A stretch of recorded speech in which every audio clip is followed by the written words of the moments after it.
என்னிடத்தில் வந்து ஆண்டவரிடத்தில் வந்து என்னுடைய விசுவாசத்தை அதிகரிக்க செய்யணும். எப்படி நான் வந்து ஆண்டவரை விளையாட்ட பைபிளை வாசிச்சு ரட்சிக்கப்பட்ட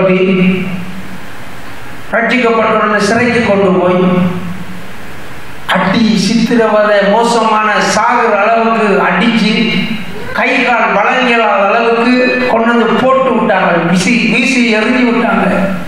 என்னுடைய ஃப்ரெண்ட் அதே மோதிர கடற்கரையில அதே சித்திரவதையில இறந்தே போனான்.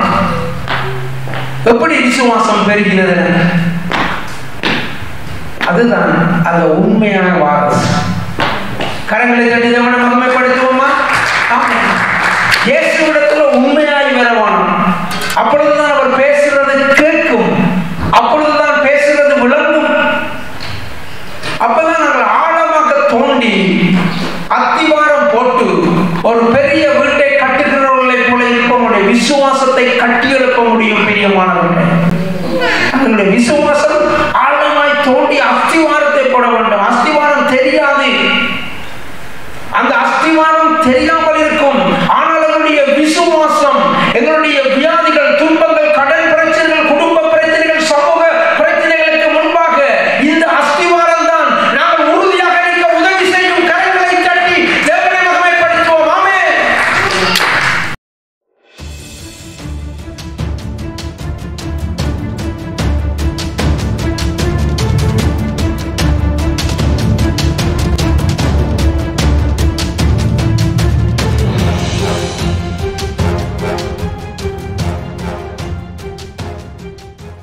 வார்த்தையில நாங்கள் ஒரு மனுஷரை நாங்கள் நேசிக்கிறோம் அல்லது காதலிக்கிறோம் என்று வைக்கிறோம். நாங்கள் வாயால கண்ட உடனே ஐ லவ் யூ சொல்றோமா? நோ. மைண்டுக்கு அடையாளம் தான் இதயம். மைண்ட் எங்களுடைய உள்ளான மனுஷனுக்கு அடையாளம் தான் இதயம். இதயம் என்ன செய்யும்? இதயம் பிளட் சர்க்குலேஷன் தான் செய்யும். ஆனால் பிளட் இதயம் அடையாளம் உள்ளான மனுஷன், அதுதான் அடையாளம். இப்போ எங்களுக்குள்ள இருக்கிற ஒரு மனுஷனுக்கு ஓகே இந்த நண்பியா பிடித்திருக்கின்றால் அதுக்கு பிறகுதான் வாய் பேசு. அப்போ முதல் உள்ளத்தில் உள்ளான மனுஷன் விரும்புகிறான். அதுக்கு பிறகுதான் வாய் கிரியை செய்யும். பேசு ஐ லவ் யூன்னு சொல்லு. அதான் நடைமுறை, அதுதான் உண்மையான காரியம். வரும் வாயில நானும் நீங்களும் ஐ லவ் யூ சொல்லுவோம் என்றால் அது உண்மையான அன்பு கிடையாது, அது பிரயோஜனம் கிடையாது. உண்மையான அன்பு உள்ளார்ந்த மனுஷன் உள்ள அன்பு. அப்ப முதலாவது ஹார்ட், இதயம், அது முடிவெடுக்கிறது. அது அடுத்ததாக வாய் வழியாக தன்னுடைய அன்பை வெளிக்கொண்டு வருகிறது. இப்ப இந்த காரியத்தை கவனித்துக் கொண்டு லூக்கா 6ஆம் அதிகாரம் 45ஆம் வசனத்தை வாசிப்போம். நல்ல மனுஷன் தன் இதயமாகிய நல்ல பொக்கிஷத்தில் இருந்து நல்லதை எடுத்து காட்டுகிறார். பொல்லாத மனுஷன் தன் இதயமாகிய பொல்லாத பொக்கிஷத்தில் இருந்து பொல்லாததையே எடுத்து காட்டுகிறார். இருதயத்தை நிறைவினால் அவனவன் வாய் பேசும். அவனுடைய இருதயத்தில் என்ன இருக்குதோ அதுதான் வாயில. நீங்க கவனிச்சு பாருங்க, என் வாழ்க்கையில் ஒரு தடவை நான் ஒரு காரியத்தை சொல்லுவேன், 2ஆம் முறை நான் சொல்றது இல்லை, கேட்காவிட்டால் தட்டி கழித்து போய்கொண்டு இருப்பேன். என் வாழ்க்கை ஏன்னா வாயிலிருந்து என்ன வருதோ அதுதான் என் உள்ளத்தில் இருக்கின்ற. இந்த பாருங்க, நல்ல மனுஷன் என்னத்தை காட்டுகிறான்? வாயால தன் இருதயமாகிய நல்ல பொக்கிஷத்திலிருந்து நல்லதை எடுத்து காட்டுகிறான். ஒரு தடவை உங்களை பார்த்து ஒரு மனுஷன் ஒரு தீமை செய்தால் உங்களுக்கு தெரியும் அவங்க உள்ளத்தில் இருக்கிறது முழுக்க எங்களுக்கு எதிரான சிந்தனை. கவனிக்கணும், ஞானமாக நடந்து கொள்ளணும். ஒவ்வொரு தடவையும் வாய் பேசுறதுக்கு முதல் நாங்கள் நிறைய யோசிக்கணும். நல்ல மனுஷனா இருந்தால் நல்ல விஷயம் வரும். இப்ப நாங்கள் நல்ல மனுஷனா இருந்து கொண்டு ஒரு கெட்ட விஷயத்தை ஆதரிக்க முடியாது. அப்ப நாங்கள் என்ன செய்வோம்? சிப்பை இழுத்து மூடிட்டு இருப்போம், வாயை இழுத்து மூடிட்டு இருப்போம். அதுதான் இந்த இடத்துல இருக்கிற காரியம். இயேசு கிறிஸ்து கவலைப்படுகிறதுக்கு பெரிய காரணங்கள் இருக்கிறது. நாங்கள் தொடர்ந்து பார்க்க போறோம் அந்த வார்த்தைகளை.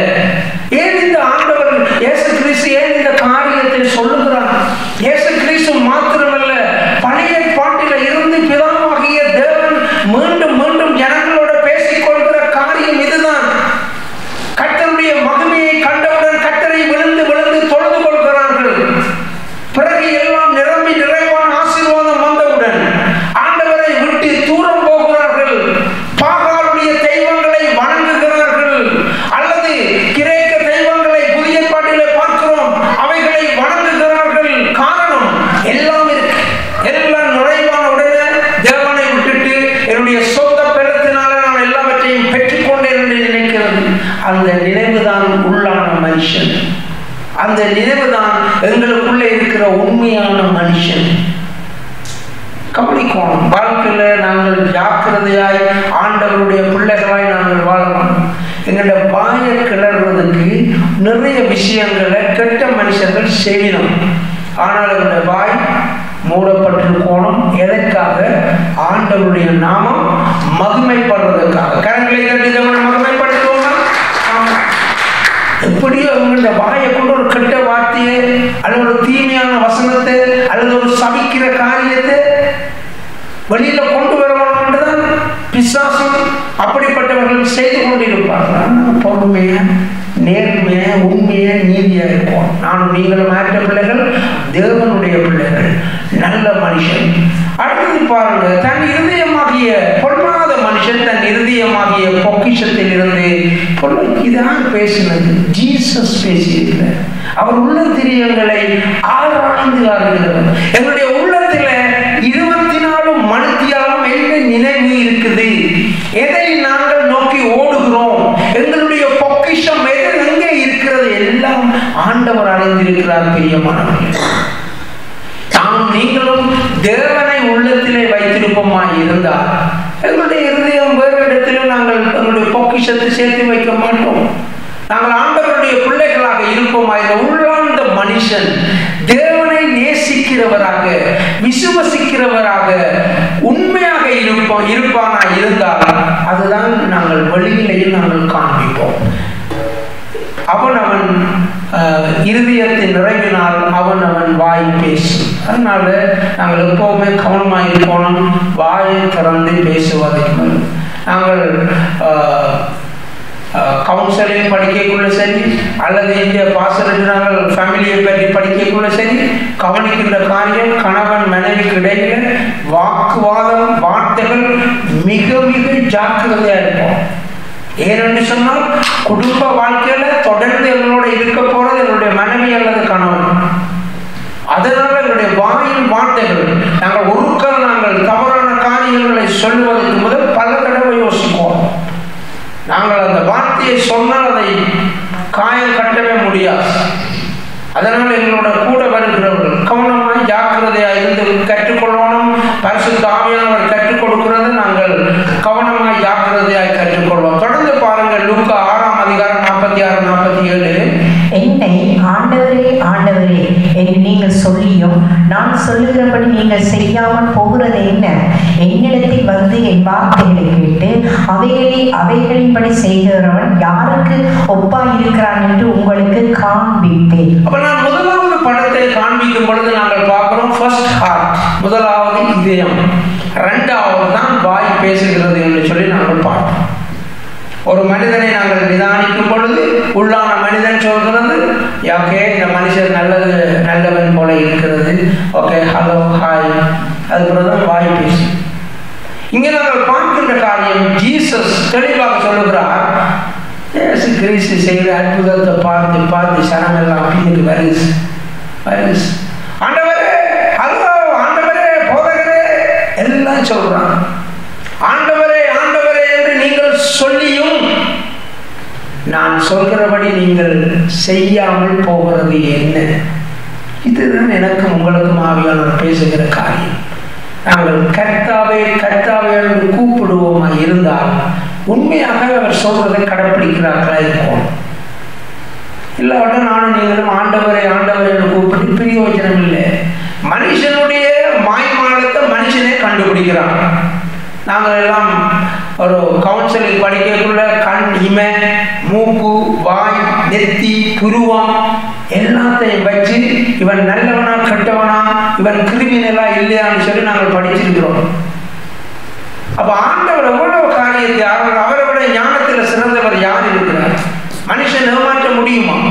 அதனாலதான் நாங்கள் ஆண்டவரை உண்மையாய் துதிக்கும் பொழுது எங்களுடைய இதயம் முழு உள்ளத்தோடு முழு ஆத்மாவோடும் முழு பலத்தோடும் தேவனை ஆராதிக்க வேண்டும். ஆமென். அவர் மேலே அன்பு கூற வேண்டும். ஆமென். அதைத்தான் ஆண்டவர் பார்க்கிறார். முழு உள்ளத்தோடு ஆண்டவரை நாங்கள் அன்பு செய்வோம். என்னிடத்தில் வந்து வாசிப்போம். என்னிடத்தில் வந்து என் வார்த்தைகளை கேட்டு அவைகளின்படி செய்கிறவன் யாருக்கு ஒப்பாயிருக்கிறான் என்று உங்களுக்கு காண்பிப்பேன். ஆண்டவரிடத்துல வந்து மினக்கிழவன் வீட்டில் ஆண்டவரிடத்துல வந்து என்றால் ஒரு மனத்தியாலும் வீட்டில் இருந்து ஜெபம் பண்ணுவோம். ஆண்டவரிடத்துல வந்து ஆண்டவர் தேடி வர தெய்வம் என்றவர் உண்மைதான். ஆனால் நாங்கள் வாழ்க்கையில எவ்வளவு நேரம் ஆண்டவருக்காக நாங்கள் செலவிடுறோம். ஆண்டவரிடத்தில் வந்தால் தான் அவர் பேசுகிற வார்த்தைகளை கேட்க முடியும், விளங்கிக் கொள்ள முடியும். டைம் ஒதுக்கணும். சும்மா பெரிய பக்தருக்கு முன்னால் எழுதியிருக்கிறாங்க 20 நிமிஷம் குறைஞ்சது ஜெபிக்கணும். ஆனால் ஜீசஸ் சொன்னது 1 மணி தியானம், 1 மணி நேரம். என்னிடத்தில் வந்து என் வார்த்தைகளை கேட்டு சும்மா போயவர்களெல்லாம் ஆண்டவர்கிட்ட வார்த்தை விழாது. யாருக்கு விழும்? ஜெபிக்கிற மனுஷனுக்கு விழும். போய்கொண்டு கேட்க ஆண்டவர் சொல்லுவார், இந்த அங்க போ, அதை பிலிப்பை சொல்லுவார், அங்க போ, போயிருக்க சொல்லுவார். எப்படி? யாருக்கு? ஜெபிக்கிற மனுஷனுக்கு. யார்? எப்படி? அவரிடத்துக்கு வந்து நேரத்தை செலவழிப்போம். 1000 பிரச்சனை வாழ்நாள் முழுக்க இருந்து கொண்டே இருக்கும். நாங்கள் மனுஷன் மரிக்கும் வர மலை போல பிரச்சனை இருக்கும். ஆனா மரிச்சு முடிஞ்சா பிறகு அந்த பிரச்சனையெல்லாம் அப்படியே அரசாங்கம் தள்ளுபடி செய்து இல்லாட்டி எல்லாவிலும் அப்படியே யோசிச்சு பாருங்க. அப்ப எங்களுக்கு தெரியமான ஒரு நடைமுறை வாழ்க்கையில பிரச்சனைகள் இருந்து கொண்டுதான் இருக்கும். ஒவ்வொரு நாளும் காருக்கு பெட்ரோல் அடிச்சாதான் கார் ஓடும். என்னிடத்தில் வந்து என் வார்த்தைகளை கேட்டு அவைகளின்படி செய்கிறவன் யாருக்கு ஒப்பாயிருக்கிறான் என்று உங்களுக்கு காண்பிப்பேன். அப்படி விஷயம் ஒன்று செய்து காட்டப்படுறேன். பார்ப்போமா? வாசிப்போம். லூக்கா 6:48. ஆழமாய் தோண்டி கற்பாறையின் மேல் அஸ்திவாரம் போட்டு வீடு கட்டுகிற மனுஷனுக்கு ஒப்பாயிருக்கிறான். பெருவெல்லாம் வந்து நீரோட்டம் அந்த வீட்டின் மேல் மோதியும் அதை அசைக்க கூடாமல் போயிற்று. ஏனென்றால் அது கண்மலையின் மேல் அஸ்திவாரம் போடப்பட்டிருந்தது. நாங்கள் என்னிடத்தில் வந்து ஆண்டவரிடத்தில் வந்து என்னுடைய விசுவாசத்தை அதிகரிக்க செய்யும். எப்படி நான் வந்து ஆண்டவரை விளையாட்ட பைபிளை வாசிச்சு ரட்சிக்கப்பட்ட சிறைக்கு கொண்டு போய் அடி சித்திரவதை மோசமான சாகுற அளவுக்கு அடிச்சு கை கால் வழங்கலாத அளவுக்கு கொண்டு வந்து போட்டு விட்டாங்க, வீசி எறிஞ்சு விட்டாங்க. என்னுடைய ஃப்ரெண்ட் அதே மோதிர கிடக்கிற அதே சித்திரவதையில இறந்தே போனான். எப்படி விசுவாசம் பெருகினது? அதுதான் அந்த உண்மையான வாரம். கரங்களை தட்டி தேவனை மகிமைப்படுத்துவோமா? இயேசுவிடத்துல உண்மையாய் வரவானோம். அப்பொழுதுதான் அவர் பேசுறது கேட்கும், அப்பொழுதுதான் பேசுறது விளங்கும். அப்பதான் நாங்கள் ஆழமாக தோண்டி அத்திவாரம் போட்டு ஒரு பெரிய வீட்டை கட்டுகிறவர்களை போல இருப்பவங்களுடைய விசுவாசத்தை கட்டி எழுப்ப முடியும். பிரியமானவர்களே, அதனுடைய விசுவாசம் ஆழமாய் தோண்டி அஸ்திவாரத்தை போட வேண்டும். அஸ்திவாரம் தெரியாது, அந்த அஸ்திவாரம் தெரியாமல் இருக்கும். ஆனால் எங்களுடைய விசுவாசம், எங்களுடைய வியாதிகள், துன்பங்கள், கடன் பிரச்சனைகள், குடும்ப பிரச்சனைகள், சமூக பிரச்சனைகளுக்கு முன்பாக இந்த அஸ்திவாரம் தான் நாங்கள் உறுதியாக இருக்க உதவி செய்யும். கரங்களை தட்டி தேவனை மகிமைப்படுத்துவோம். ஆமென். இந்த அஸ்திவாரம் தான் எங்களுக்கு உதவி செய்யும். அது தெரியாது. இந்த பிரதர் வார, பிரதர் சிஸ்டர் வார, அவ்வளவுதான் தெரியும். ஆனால் விசுவாசத்தை நாங்கள் காண்பிக்கிறதுக்கு இது உதவி செய்யும். எது? இந்த அஸ்திவாரம். இந்த சர்ச்சில் இவ்வளவு ஆழமான அகலமான விளக்கத்தோட சத்தியங்களை ஆவியானவர் கற்றுக்கொள்கிற இடத்துல இருந்து யாராவது தடுமாறுங்கள் என்றால் என்ன பிரிவு வச்சிருக்கோம்? யோசிச்சு பாருங்க. ஆழமாய் தோண்டி கற்பாறையின் மேல் அஸ்திவாரம் போட்டு வீடு கட்டுற மனுஷனுக்கு ஒப்பாயிருக்கிறான். இயேசு கிறிஸ்து உங்களுக்கு வாங்க காட்டுறேன் என்று சொன்னார். யாருக்கு ஒப்பாயிருக்கிறான்? என்னிடத்தில் வந்து என் வார்த்தைகளை கேட்டு அவைகளை கட்டளைகளின்படி செய்கிறவன் யாருக்கு ஒப்பாயிருக்கிறான்? அவன் யாராம்? அஸ்திவாரத்தை ஆழமா போட்டு விசுவாசத்தோட உறுதியான ஒரு வீட்டை கட்டுகிறவன். வெள்ளம் வரும், புயல் வரும், பிரச்சனைகள் இருக்கிறது, ஆனா அசையாம நிற்குவான். அதுதான் நம்முடைய விசுவாசம். அதை அசைக்க கூடாமல் போயிட்டு, ஏனென்றால் அது கன்மலையின் மேல் அஸ்திவாரம் போடப்பட்டிருக்கிறது. எங்களுடைய ஒரு மிகவும் உறுதியான இடம் தான் கன்மலை. எங்களுடைய விசுவாசம் உறுதியாக இருக்கிற இடத்துல நாங்கள் ஆழமாக போடப்பட்ட அஸ்திவாரத்திலே கட்டப்பட்டதாக இருக்கோம். அதனால் எங்களுடைய விசுவாசம் தெளிவாக ஆண்டவரை நாங்கள் முழுமையாய் விசுவாசிக்கிறவர்களாக அன்பு செய்கிறவர்களாக இருக்கோம். 1 கொரிந்தியர் 2:10-11 நமக்கோ தேவன் அவைகளை தமது ஆவியினாலே வெளிப்படுத்தினார். அந்த ஆவியானவர் எல்லாவற்றையும் தேவனுடைய ஆழங்களையும் ஆராய்ந்திருக்கிறார். மனுஷனுள்ள ஆவியே என்று மனுஷனில் எவன் மனுஷனுக்குரியவைகளை அறிவான்? அப்படி போல தேவனுடைய ஆவியே அன்றி ஒருவனும் தேவனுக்குரியவைகளை அறிய மாட்டான். அப்ப எப்படி ஆழமாய் அஸ்திவாரம் போடுறது என்றால் எங்களால் எதையேதாஸ் எங்களுக்கு உள்ளே ஒரு ஆள் வேறவன் பரிசுத்த ஆவியானவர் வந்துதான். இன்றைக்கு நீங்கள் எல்லாரும் நானும் நீங்கள் இந்த சபையில் இருக்கிறதுக்கு காரணம் ஆறுகளில் அங்கே இருந்து கூட்டிக் கொண்டு வந்தவர் பரிசுத்த ஆவியானவர். கரங்களை கட்டி ஆவியானவரை மகிமைப்படுத்துவோமா? ஆமென். எங்களை எழுப்பி ஏறி டைம் ஆகுது. சர்ச்சுக்கு போன அந்த வாஞ்ச வானரம் விருப்பம் எல்லாத்தையும் தந்தது யார்? பரிசுத்த ஆவியானவர். எங்கே இருக்கிறார்? நமக்கு உள்ளே வாசம் பண்ணுகிறார். அவர் இருந்தால் மாத்திரம்தான் நாங்கள் ஆழமாக தோண்டி வீட்டை கற்பாறையின் மேல கட்டலாம். அவர் இடம் கொடுக்குவார்.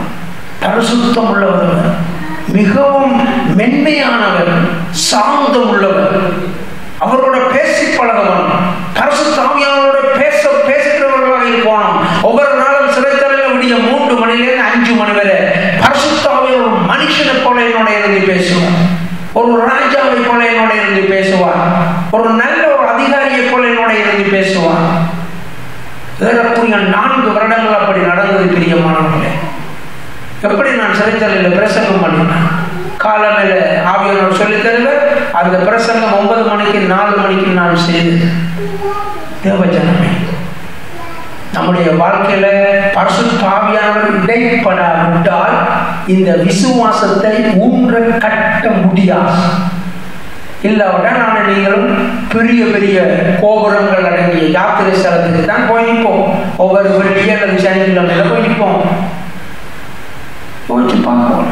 எங்களுடைய விசுவாசம் ஊன்ற கட்டப்படுவதற்கு ஆவியான் நமக்கோ தேவன் அவைகளை தமது ஆவியினாலே வெளிப்படுத்தினான்.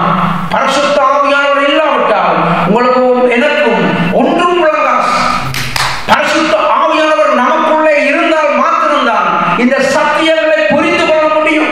நானும் நீங்களுமே ஒரு சொற்ப ஜனமாக தெரிந்து கொள்ளப்பட்ட ஜனமாக இருக்கிறோம். ஏனென்றால் பரிசுத்த ஆவியானவர் நமக்குள்ளே இருந்து இந்த வார்த்தைகளை பிரித்து பிரித்து எங்களுக்கு விளங்கப்படுத்துகிறபடியினால் அந்த ஆவியானவர் எல்லாவற்றையும் தேவனுடைய ஆழங்களையும் ஆராய்ந்திருக்கிறார். உலக மீளவும் நான் சொல்றேன், நரகம் பரலோகம் எல்லாம் உண்மை. ஒரு நாளும் வெளிப்படுத்தல் சொல்லப்பட்டவர்களுடைய லிஸ்டின் படி அவர்கள் யாரும் பரலோகத்துக்குள்ள நுழைய முடியாது. ஆண்டவருக்கு அவருடைய சித்தத்தை செய்து அவருக்கு பிரியமான பிள்ளையார், சுதந்திர பிள்ளையார் இருக்கிறவர்கள் மாத்திரம்தான் பரலோகம் செல்ல முடியும். இந்த இடத்துல நாங்கள் பார்க்கிறோம், மனுஷனில் உள்ள ஆவியை அறிவு. மனுஷன் எவன் மனுஷனுக்குரியவைகளை அறிவு. மனுஷன் யாரு? மனுஷனை தான் அறியும். இந்த சிஸ்டர் இப்படியெல்லாம் நகை கொண்டு போறார். என்ன ஆவியா? மனுஷ ஆவியை பற்றி அறியும்.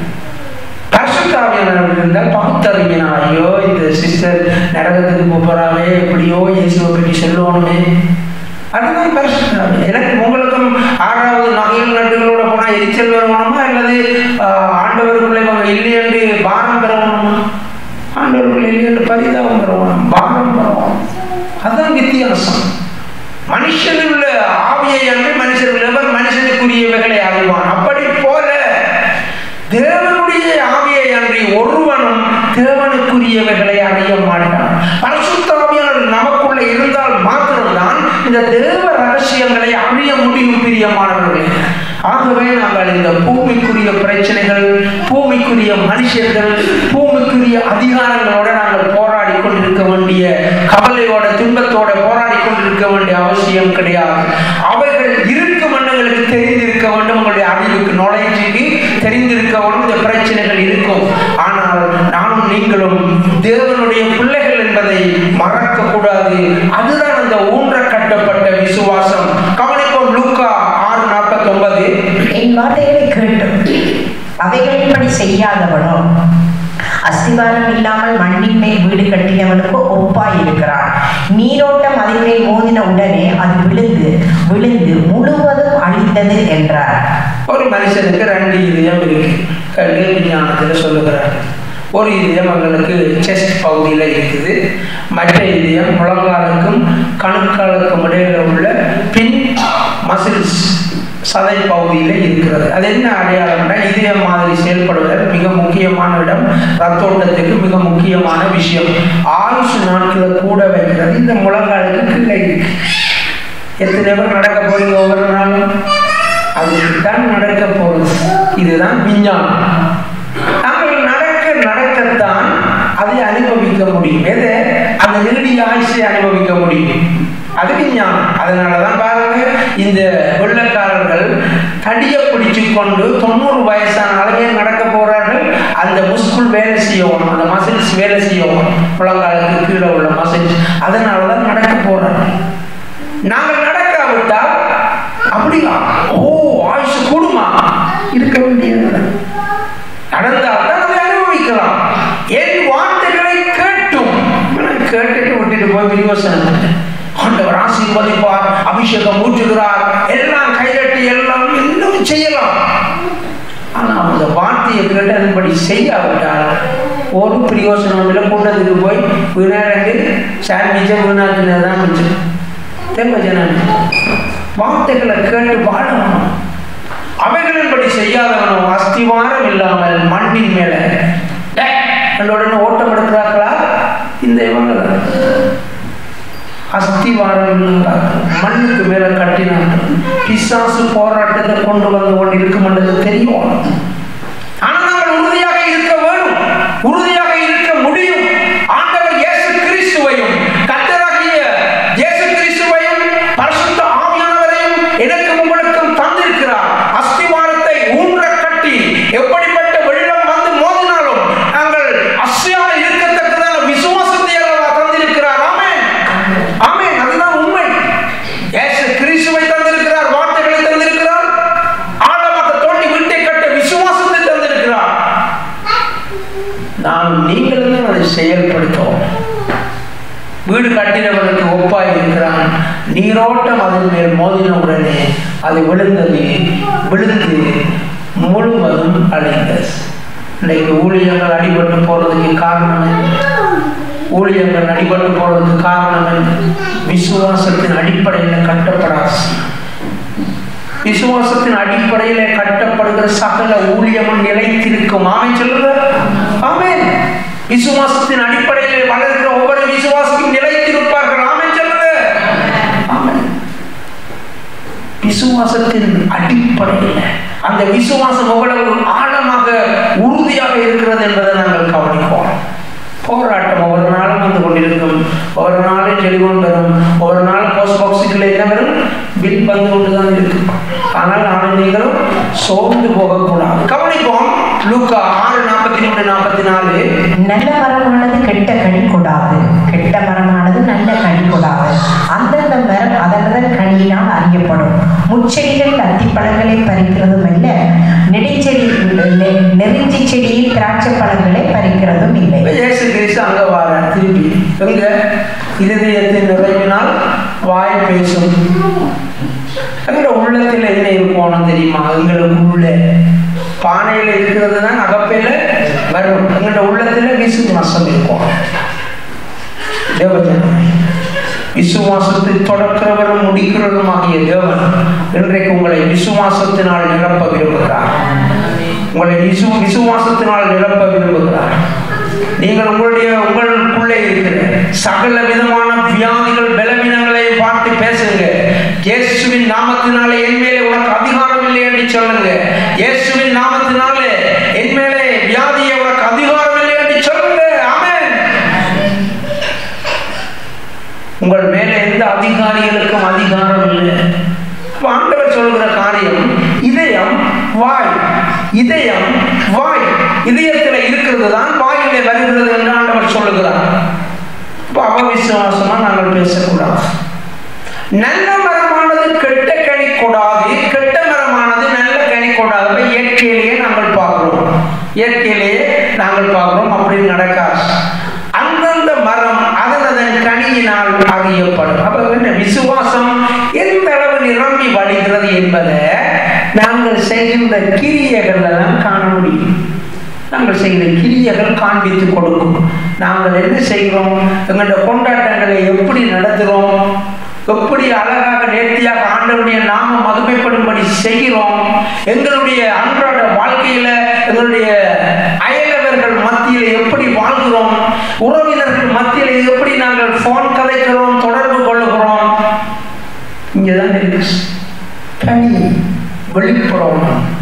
ஒரு நாளும் ஆண்டவருடைய ராஜ்யத்துக்குள்ள சண்டை சச்சரவு பிளவு பிரிவினைகள் ஏற்றத்தாழ்வுகள் ஒன்றும் கிடையாது. கனி வெளிப்படணும். நமக்குள்ளே இருக்கிற அந்த விசுவாசம் தான் அந்த கனி பிரியமானது. அந்த விசுவாசத்தை காண்பிக்க வேணும். அந்தந்த மரம் அதன் கனியினால் அறியப்படும். முட்செடிகளில் அத்தி பழங்களை பறிக்கிறதும் இல்லை, நெருஞ்சி செடியில் திராட்சை பழங்களை பறிக்கிறதும் இல்லை. தேவஜனமே, நானும் நீங்களும் எப்படிப்பட்ட கனி? நாங்கள் மாதுளை மரமாக இருந்தால் மாதுளம் கனியை கொடுக்கணும். மாமரமாக ஆண்டவரை அழைத்திருந்தால் மாம்பழத்தை கொடுக்கணும். அதுதான் ஆண்டவர் சொல்லுகிற காரியம். பிள்ளைகளை வர சொல்வோம். யோவான் 15:5. நானே திராட்சை செடி, நீங்கள் கொடிகள். ஒருவன் என்னிலும் நான் அவனிலும் நிலைத்திருந்தால் அவன் மிகுந்த கனிகளை கொடுப்பான். என்னை அல்லாமல் உங்களால் ஒன்றும் செய்ய முடியாது. இயேசு கிறிஸ்துவினுடைய கவலை, ஆண்டவரே ஆண்டவரே கூப்பிடுறீர்கள், ஆனா யாரும் சொல்றது கேட்கிறீர்கள் இல்லை. இன்றைக்கு சபையில எனக்கும் உங்களுக்கும் பரிசுத்த ஆவியான வைக்கிற சவால் இதுதான். நாங்கள் ஆண்டவரே கர்த்தாவே என்று கூப்பிடுகிறோம், ஆனால் அவர் விரும்புகிறபடி அவருடைய வார்த்தையின்படி வாழுகிறோமா இல்லையா? இயேசு கிறிஸ்து கேட்கிற காரியம் அப்படி செய்ய முடியும் என்று சொல்கிறார். எப்படி? நானே திராட்சை செடி, நீங்கள் கொடிகள். ஒருவன் என்னிலும் நான் அவனிலும் நிலைத்திருந்தால் அவன் மிகுந்த கனிகளை கொடுப்பான். அதனால நாங்கள் இயேசு கிறிஸ்துவை சார்ந்து வாழும் பொழுது நாங்கள் கனி கொடுக்கிறவர்களாக இருப்போம். எங்களுடைய பானையில அகப்பையை விட்டா பானையில என்ன இருக்கோ அதுதான் வரும். எங்களுக்குள்ள வாயினால நாங்கள் இனத்தை அறிக்கை பண்ணுவோம். எங்களுக்குள்ள விசுவாசம் இருந்தால் அதை அறிக்கை பண்ணுவோம். எங்களுக்குள்ள தேவ அன்பு இருந்தால் நாங்கள் அதை அறிக்கை பண்ணுவோம். எங்களுக்குள்ள தேவன் மேலே நம்பிக்கை இருந்தால் அதை நாங்கள் அறிக்கை பண்ணுவோம். அதுதான் இங்கே நாங்கள் பார்க்கின்ற காரியம். ஒருவன் என்னிலும் நான் அவனிலும் நிலைத்திருந்தால் அவன் மிகுந்த கனிகளை கொடுப்பான். ஏசி இல்லாமல் ஒன்றும் செய்ய கூடாது. மத்தேயு 15:8 நாங்கள் வாசிப்போம். இந்த ஜனங்கள் தங்கள் வாயினால் என்னிடத்தில் சேர்ந்து தங்கள் உதடுகளினால் என்னை கனம் பண்ணுகிறார்கள், அவர்கள் இருதயமோ எனக்கு தூரமாய் இல்லை. முதல் சொல்லுவார் பாருங்க, ஆண்டவரை ஆண்டவரை கூப்பிட்டு நான் சொன்னதை கேட்கல. இந்த ஜனங்கள் தங்கள் வாயினால் என்னிடத்தில் சேர்ந்து தங்கள் உதடுகளினால் என்னை கனம் பண்ணுகிறார். உதடுகளினால் ஓ ஜீசஸ் ஹல்லேலூயா ஆனால் ஒரு உதடுகளால் என்னை கனம் பண்ணுகிறார்கள். அவர்கள் இருதயமோ எனக்கு தூரமாய் விலகாது. உள்ளத்தை ஆராய்ந்து அறிகிறவர் தேவன். நானும் நீங்களும் இந்த நான் கூட கோட்டு சுட்டு போட்டு பிரசங்கம் பண்ணிட்டு போகலாம். என்னை இருதயத்தை ஆண்டோட அறிஞ்சிருக்கிறேன். எவ்வளவு சகிப்புத்தன்மையோட வாழ்கிறேன்னா அல்லது வீட்டில் கொண்டாட்டி பிள்ளைகளுக்கு அடிச்சு நொறுக்குறேன்னா ஆண்டவர் அறிவுறீங்க. சபைக்கு தெரியுமா இல்லை? தெரியா. ஆண்டவர் அறிவுறும்.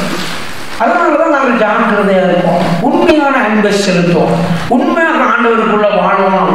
எங்களுடைய வாழ்க்கை ஒரு கனியை கொடுக்கணும்.